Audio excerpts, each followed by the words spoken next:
This week, we're boarding the Staten Island ferry for a late-night cruise that's anything but relaxing. In Screamboat, director Steven LaMorte unleashes a pint-sized terror as a mischievous mouse turns a routine commute into a bloody nightmare. With David Howard Thornton known for his role as Art the Clown donning the ears of a deranged Steamboat Willie, this horror comedy sails into uncharted waters of public domain mayhem. But is Screamboat a delightful detour into madness or just another sinking ship in the sea of horror parodies? Let's find out. Wow.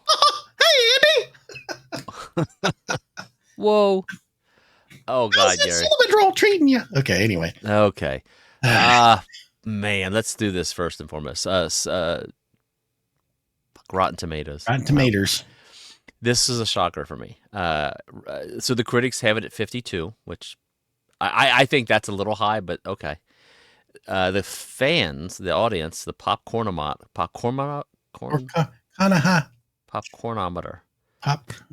popcorn meter, has it sitting at 80, Gary. 80. Interesting. 80. Chris Collinsworth's football number. I wish I had a list of films in front of me that were rated 80 to compare them side by side. 80? Let's get this. Let's just rip this Band-Aid off, Gary. I think this was my idea. Yeah, you want to start? You want to start with ratings? Sure. Ratings. Oh God. I can't wait to hear your rating, Andy. A quick reminder that our rating system is unconventional. We don't hand out stars, we hand out poos and TPs, up to 5 of them. And just to add more confusion, the more we give, the crappier we think the film is. Crappier, get it? Yeah, it's dumb, but that's the way we do it. Yes, Listen. Yes. I believe when this came up, because we watched Mickey's Mousetrap, or that it was called Mousetrap, yeah. Afterwards. Back in January, was it? Or early? I forget when it was. It's been a while ago. Felt like a bad marriage. Same sort of deal. And I think the idea was, hey, man, this one's got David Howard Thornton playing. I mean, look, I'm a fan. Art the Clown. So yeah, I believe that I think I mentioned it and you said, let's do it. So I blame you. Yeah. Give us your rating, Andy. So look, I'll preface by saying that I love shitty films, clearly. Because some have some redeeming qualities. Let's talk about this one instead. Gary, I'm going to give it a 4.5. 4.5. Knowing our ratings, the more you have, the worse it is. Yes. I won't go 5 because I believe there's an audience out there for this film. Clearly, it's sitting at 80. There's an audience for this film. Yeah. I am typically the audience for this film. Yeah. But I'll be interested to hear where you feel it went wrong. But before we do so, allow me to give you my rating. Please. Please do it in Mickey's voice, by the way. Hey, Andy. I give this film 3 TPs. 3, Really? Andy. 3. Oh, no, I gotta hear. I have to tell you that I kind of enjoyed this movie. Oh my God. I would have bet a paycheck that Gary would have been like, I blame you for this. Nope. You owe me an hour and 41 minutes of my time. Nope. As a running time of an hour and 41, it's an hour and 42 long.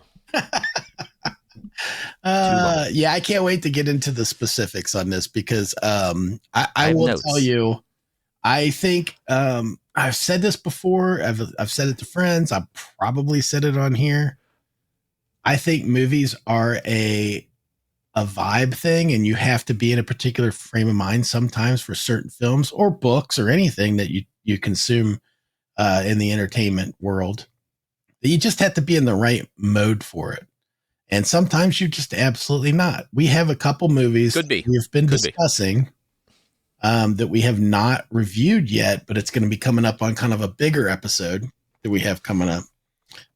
And I'm not going to spoil any of that, but I'm only going to tell you that I struggled so hard with those movies, and they're the same kind of deal, with the public domain kind of thing. And I don't know if going into this was a result of that horrible Like, I don't know. I just know that when I sat down to watch this, I found myself kind of enjoying it, like in a kind of, this is clearly silly. The deaths on it are completely ridiculous, but for some reason, I'm finding it hilarious. I laughed a Okay.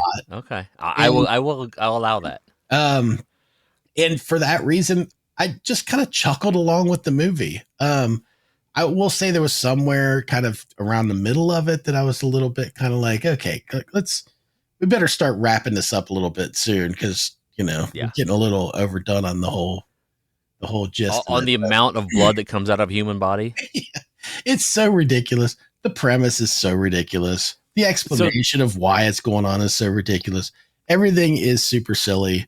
And I think that is probably the only reason, like I was trying to remember, because I know I'm bloviating on this, but blow it away, Gary. I remember when we watched Winnie the Pooh, Blood and Honey. Yes. And I remember that I hated that movie. And I remember that part of it. I know. And I remember that part of it for me was I didn't feel like it was fun. And I felt like that when you take these characters that have been known, they're beloved characters of a totally different genre, kid stuff, that if you're not having fun with it, I don't know why even mess with it, unless you're just trying to, completely go the opposite direction. I think the premise idea of doing something like that's fun, or could be good if you're having fun with it. And I felt like the Winnie the Pooh stuff, I was like, it just wasn't fun. These other movies that we're talking about, that we're going to be talking about soon, I felt like it just, at least one of them was not having fun. And, and I just felt like this one took the premise and had fun with it. The mousetrap, I didn't feel like that had any fun to it. It's almost like they all took themselves way too seriously. This one does not take itself serious at all. It knows it's ridiculous. The fact that this little mouse by the way, some shots you're like, wait a minute, a fire hose? It's that big in his hands, but then he's supposed to be only this tall. Like, there's some ridiculous stuff in it. I have a note on the fire hose scene. We'll go through all those. But just the overall quick synopsis is to say, they were clearly having fun with it. It's totally ridiculous. And I think for that reason, I ended up actually having fun and enjoying it. So I like what you're saying there, because it makes me rethink a little bit. Like, maybe I took it too serious. How you could, I don't know, but like, I don't know what I expected out of this movie. Maybe more Winnie the Pooh-ish. To me, I thought the script was, I don't know. I can't talk seriously about the script of this movie. I wanted more from it. You know what I'm saying? Yeah. I get that it's dumb. This honestly, I'd say this to me just felt like a student project film. Okay. The sets were flimsy looking. Sure. The special effects were like stuff we could do with our green screens here. Right. Like when you watch it, you're like, what year is this? Like, there's people shooting better films with their iPhones than what you're shooting with, I'm sure, better equipment, okay? Now, that's nitpicking, and I understand that. I mean, look, they took an idea and ran with it. But you could have done just a skosh more with, try to make the plot, a script somewhat. You don't find out why the mouse is doing what he's doing for so long. I'm like, what the fuck is he so angry about? Why does he want to kill? Hey, there's no reason he's killing everybody. There just isn't. He's just, it's angry little mouse. Yeah. So let me go down my notes, and we'll just go from there, and we'll see what happens. So I already did the flimsy mouse. I mean, if you looked at just the scene where he takes over steering the ship, yeah, it looks like it's cardboard. Hey, look, every scene where he's green screened in to look like he's there, because he's supposed to be so much smaller, is terrible CGI. It's bad. Absolutely. But again, relating back to what I said, I don't think it matters too much. So I think maybe I'm just looking for too much depth out of this film. Maybe I'm looking for, the grapes of wrath out of a Donald Duck comic book. All right.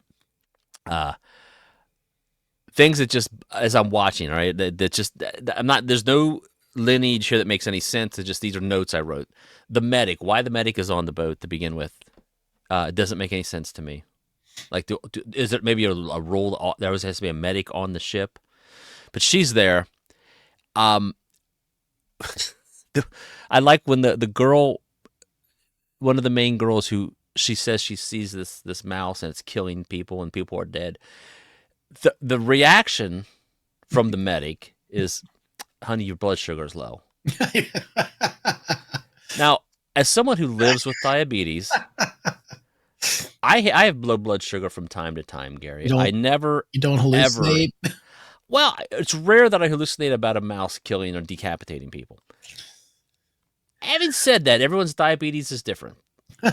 I'm just saying that's your go-to. Yeah. Your blood sugar. How would you even know you didn't check her blood? You know what I'm saying? It's dumb. I get it's me. I understand. It's like wanting large bread. I get it. It doesn't make sense. By the way, real quick on the note about the girls. I don't know if you have a note about this or not. Did you notice the party girls? Yeah. Did you notice they were all dressed as Disney princesses? I did not catch that. I was so annoyed by their existence, I couldn't get past them. I would throw all these girls off the ship. Oh, that's why they all had to die. I mean, that was set up so that you wanted to see them all get killed. I mean, I was they were all dressed as Disney princesses. I like that. Another little Disney nod thrown in there. That's a smart nod. No, they're annoying as all hell. I would have pushed them off the boat myself. Yeah. And I would have helped them out. It's like, oh, don't kill me. I'm on your side. Yeah. I'll help you start the forklift. Right. You didn't turn the right. When I don't care. I'm going to spoil here for a minute. When the captain gets killed, Gary, right? And they all discover it at the same time. Yeah. The pissing contest over who's the captain of the boat. That's comedy. That was all. The man is dead in a horrific manner. And it's like, well, I'm the captain, so now you got to listen to me. Like, well, you anyway. I am now seeing that this list is going to be all these gripes of somebody that took this film way too serious for sure. It's me, Gary. It's me. By the way, to go back to that forklift scene, that was one of the funniest moments in my opinion. Yeah. Well, I like because he couldn't get the forklift to run the funny thing. Man, he's like, you really want to get these. And he couldn't, I guess I didn't start it. I just wrote the special effects were a little much, i.e. the blood. A lot of blood coming out of people and very watery blood. Like, I don't know if blood shoots out like a fountain. Apparently it does. Next line, I got party girls were horrible. I would have pushed them all off the ship myself. The casualness of people, considering all the deaths on the boat, they're all just very casual. Like, hey man, we're locked in this room. We can't get out. It's like, there's people dying all around you, and you're like, this door. No, the one main princess who couldn't get the door to open. I thought you were going to say something else. Yeah. So she's trying to open. Not people. These are sliding doors. Yeah. It won't open. It won't open. I'm like, how dumb are you? You're fleeing for your life. You don't ever try any other option. I thought bringing up that scene, you were going to bring up the cameo that's in there. Which cameo? I don't know if I know what you're talking about. Well, the naked cowboy? No. He's from like the Hamilton area, Ohio. Yeah. Was that actually him? I think it was. That an approximation of him? It could have been an approximation. I don't know for sure. No, Brian Quinn was in it. What? I didn't see that. Yeah. He's in that. He's in with the group of that mob scene. Yes, he's in there. Holy shit! Now I got to watch that now. I get so irritated watching this movie. I can't tell you how many times I kept checking so much time was left in this film. Like, when I thought it was about over, there was still like 48 minutes left. And I literally out loud said, "Are you kidding me?" Which led to my next note is, how long is this ferry ride? Well, they went off course, remember? You're in the harbor. I mean, you're in. I know. You can see it. And how bad is that fog? Like, oh my God. Yeah, we clearly took this way too serious. The fire hose, Gary. The fire hose. Yeah. Have you ever held a fire hose? I have. The water pressure is enormous. Yeah. The mouse, he's holding it, it's just spitting out. I know. It was just going. However, it's blowing people over the seats. What the fuck? And I guess maybe they're like, maybe you're right. They were just having fun. Yes. They're not trying to make. I guarantee this is not the Citizen Kane of intellectual property movies. I guarantee you they were just being funny. It was just a comedy. I'll say this. I'll air quote the sex scene and the ensuing the chopping off. That made me. I was like, I like that. That was well done. I was going to ask you about that. Yeah, because that's very a la Art the Clownish. Yeah, that was interesting. Where that thing ends up too is kind of funny. Yeah. So the new captain, right? He goes down to fix the transponder. Yeah. This was funny to me. Now I did laugh at this one because it just was so dumb. He asks for a screwdriver, and the little hand hands him a straight screwdriver. Yeah. He's like, and he aggravated. He goes, "No, a Phillips." So then he hands him a wrench. A wrench. Yeah. A pipe. Then he says, "Forget it. Give me a hammer." Now listen, I'm no Bob Villa there. I'm not Bob Villa. What's this old house guy? I'm no Mr. Fix It. I do know, in my little limited ability to fix things, that whatever you need a screwdriver for, a hammer will not substitute. Yeah. Okay. It could. It won't fix it. It'll just vent your frustrations. Yeah. But luckily, there's a payoff in that scene that works for me. So, well, and also you failed to mention that, look, if you're dealing with something, you need a Phillips screwdriver, and your answer is a hammer. At that point, the wrench that you have currently will do the job. It would have worked. It would have worked because that pipe wrench is solid as all get out.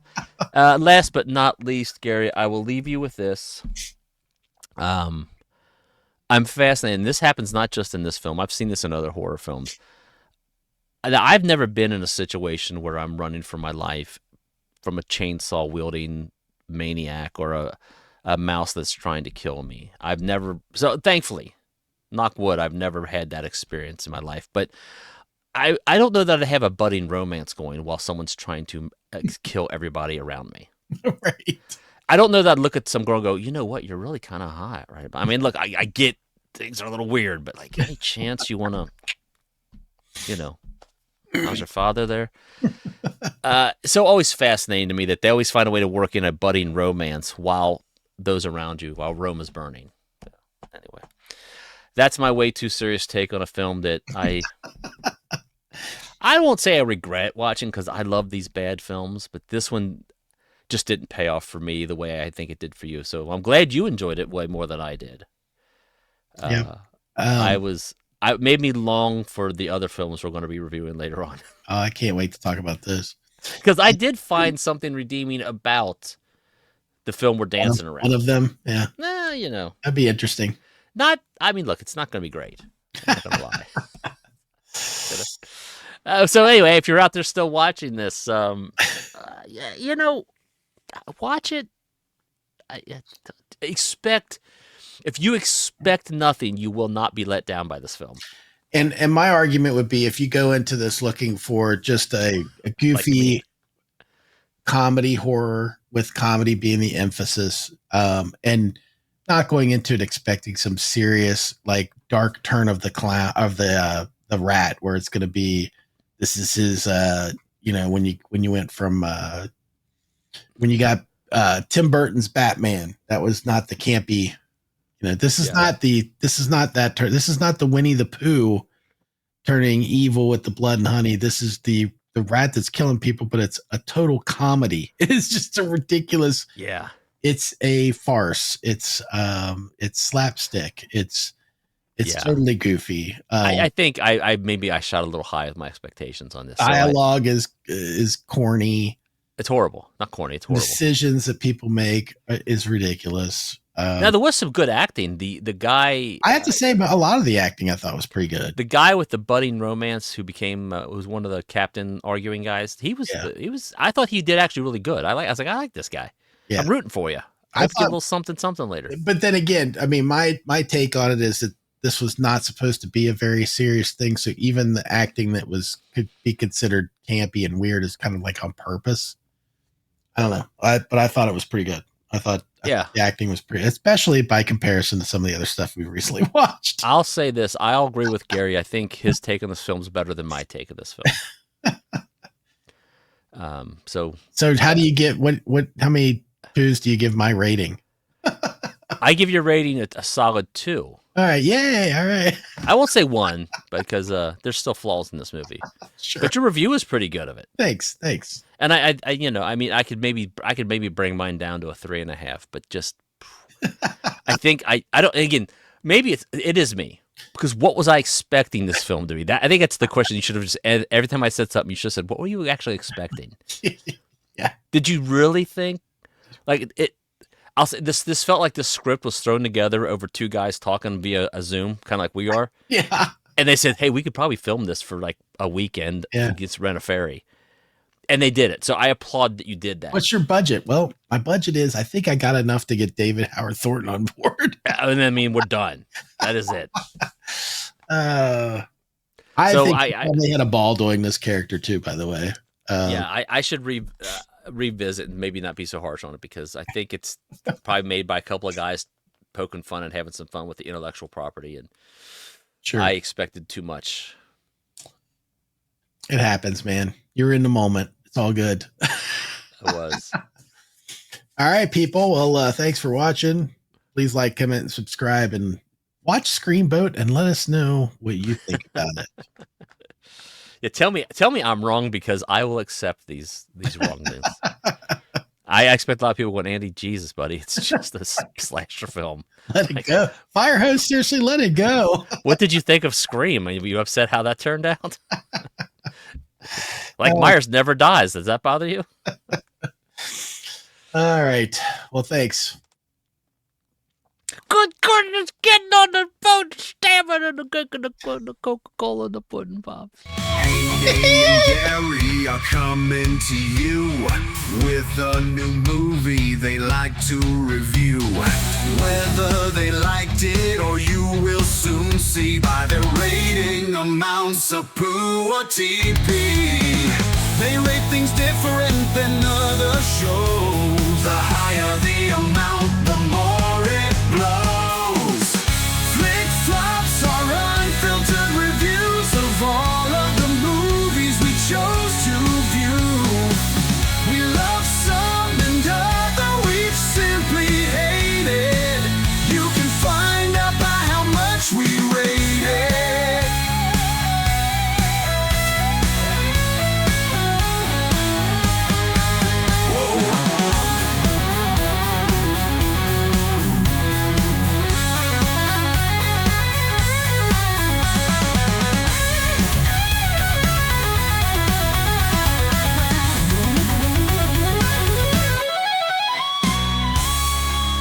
This has been a Touch of Madness production, brought to you by the creative minds at Tommy Twins Media.